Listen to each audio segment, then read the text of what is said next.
Très chers téléspectateurs, très chères téléspectatrices et internautes de Métagel TV, et partout où vous êtes, ça dépend de l'heure à laquelle vous me suivez, je vous dis bonjour et bonsoir. Bienvenue dans notre émission dénommée Enakore, un moment d'édification dans la présence de Dieu.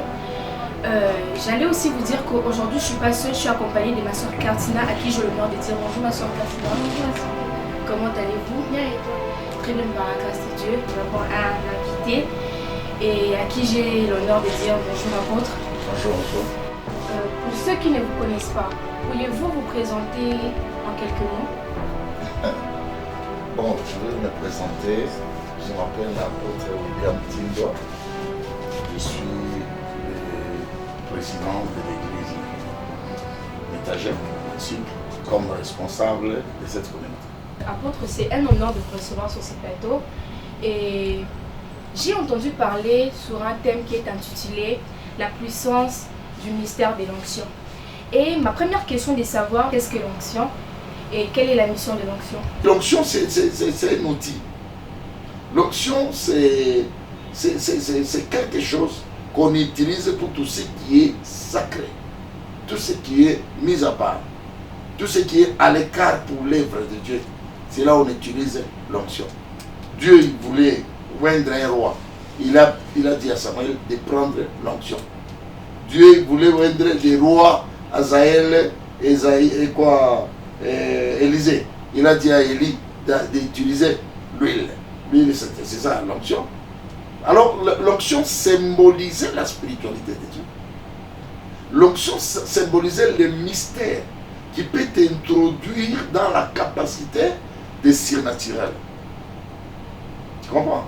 C'est comme un médecin, il veut te soigner. Il va utiliser l'alcool, il va utiliser des aiguilles, des choses du travail. Mais même dans la spiritualité, pour bien utiliser ou consacrer celui que Dieu a appelé, il faut utiliser les choses sacrées. Et les choses sacrées, c'est ça l'onction. Et l'onction, ce n'est pas les choses invisibles. C'est les choses visibles, mais dans cette visibilité, il y a des choses mystiques de Dieu. Il y a des choses mystérieuses de Dieu qui se cachent derrière ça. Parce que Dieu, dans la Bible, il travaillait avec l'homme. En commençant par Noé.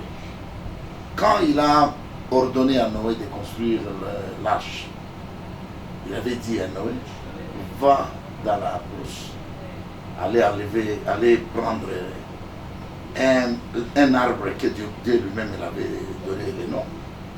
Après, il a dit, tu vas tailler cet arbre-là.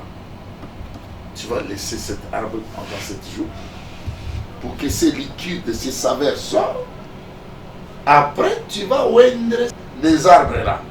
Vous voyez pourquoi Dieu, il peut aller prendre les choses, il les valorise. Pourquoi? Parce que Dieu lui-même, c'est lui qui était l'auteur de l'onction.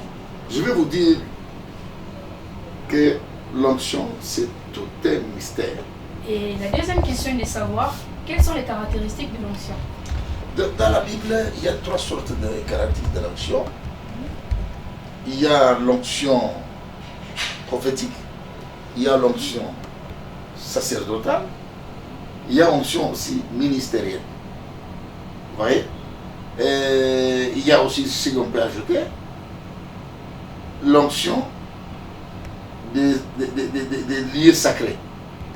Parce que si vous construisez les temples, vous mettez des choses dans les temples, c'est ce qu'on appelait les ustensiles, il faut les oindre.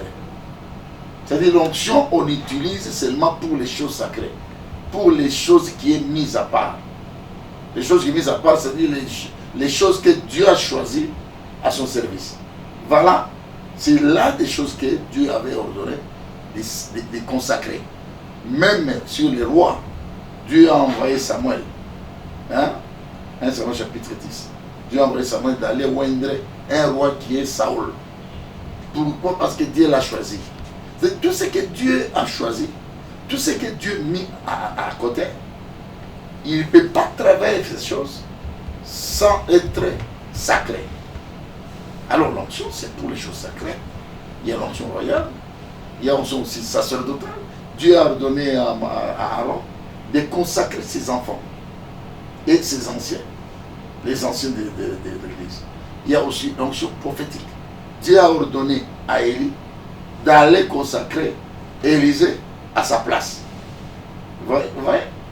Et il y a aussi ainsi de suite.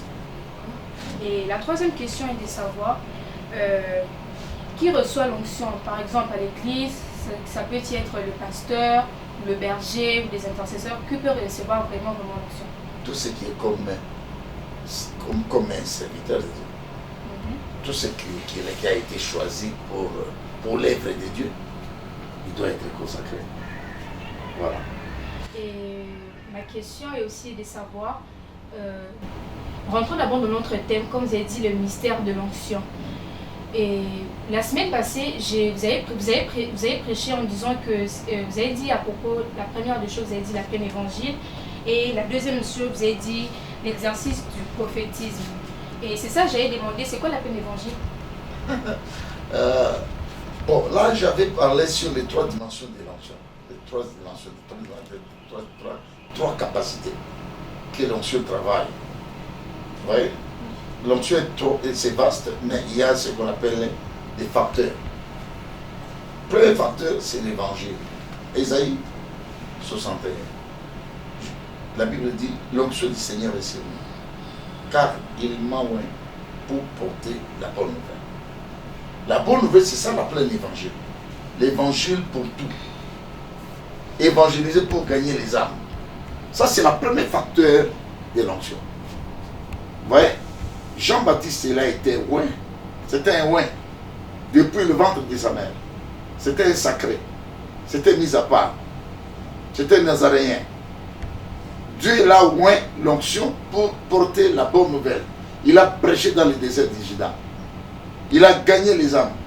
Il y avait même des militaires, des empereurs, les rois qui venaient auprès de lui pour demander le royaume. C'est-à-dire la pleine évangile, c'est pour annoncer la bonne nouvelle aux pauvres, gagner les âmes et annoncer le royaume de Dieu. C'est ça la première dimension de la capacité de l'évangile. Même Jésus-Christ a commencé. Il a commencé par là. Alors, la deuxième capacité, c'est la capacité prophétique. La capacité prophétique a commencé depuis. Parce que la pleine évangile vient après la parole prophétique. La parole prophétique, parce que Ésaïe, il a prophétisé 500 ans avant que Jésus-Christ puisse être né.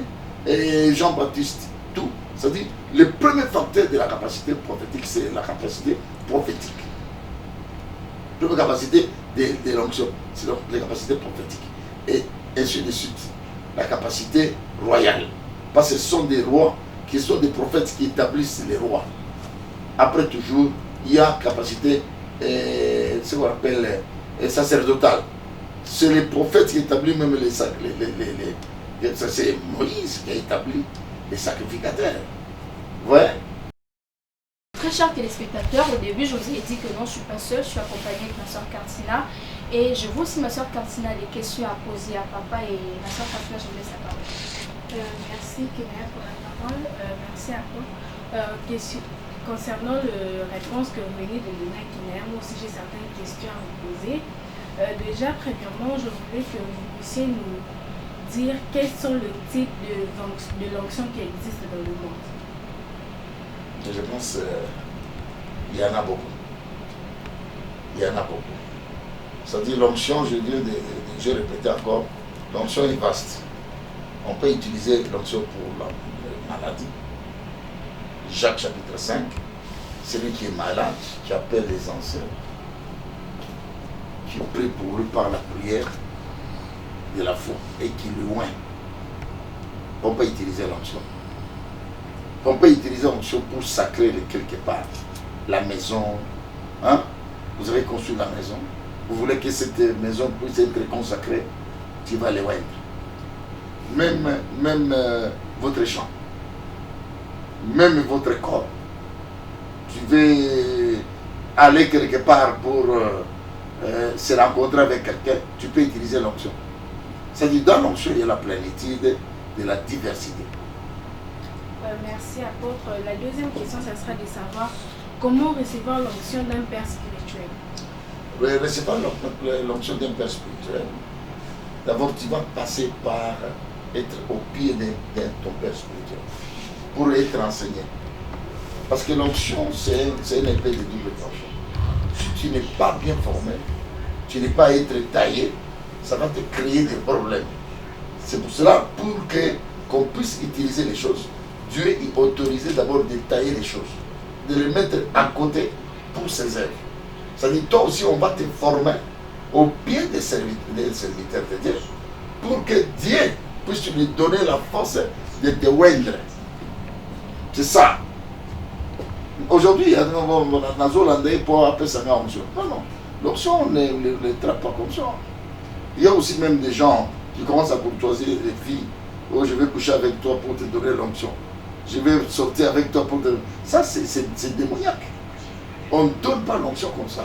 L'onction, tu vas rester d'abord au pied du Père, d'être enseigné par la parole de Dieu. Et à ce moment, on va te mettre maintenant à côté pour te voir comme serviteur de Dieu. S'il y a beaucoup de gaffes aujourd'hui, c'est parce que les gens commencent à ramasser l'onction par-ci, par-là. Voilà. Merci apôtre. La troisième question, ça sera de savoir comment honorer l'onction selon la Bible. Comment honorer l'onction selon la Bible? Il faut marcher dans la sanctification. Parce que celui qui est mis à part, c'est celui qui a été taillé. Il est devenu une nouvelle créature. Les choses anciennes sont passées, les choses toutes sont devenues nouvelles. Et il doit être brisé par la parole de Dieu. Voilà, c'est là où il peut vivre maintenant les mystères de l'onction en lui. Ça compris? Oui. Merci apôtre. C'était ma toute dernière question. Que Dieu vous bénisse. Amen. Très chers téléspectateurs, merci de nous avoir suivis. Retrouvez-nous chaque mercredi, vendredi et dimanche pour vivre l'impact de l'onction à l'église Métager qui est située sur l'avenue Bomba numéro 1, référence École Laborde. Que Dieu vous bénisse.